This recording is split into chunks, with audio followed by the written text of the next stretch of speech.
আজকের প্রধানমন্ত্রী তার পিতা আধুনিক বাংলাদেশের রূপকার শহীদ প্রেসিডেন্ট জিয়াউর রহমান 1977 সালে তখনকার বাস্তবতায় সেচ এবং কৃষি নির্ভর অর্থনীতিকে প্রসারিত করার জন্য এবং একই সাথে এই যে ম্যানুয়াল পদ্ধতিতে খননের একটা বিবেচনার বিষয় ছিল যে এখানে যারা কাজ করবে তাদের একটা কর্মসংস্থান হচ্ছে।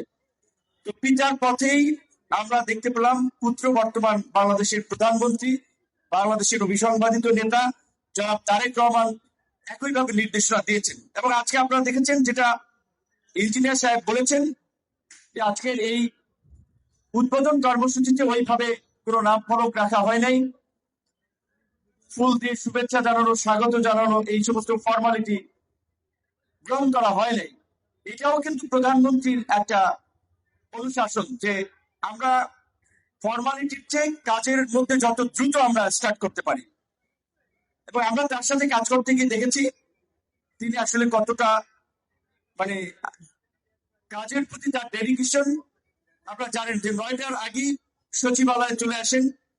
প্রধানমন্ত্রী সচিবালয়ে সাধারণত অফিস কম করেন, তিনি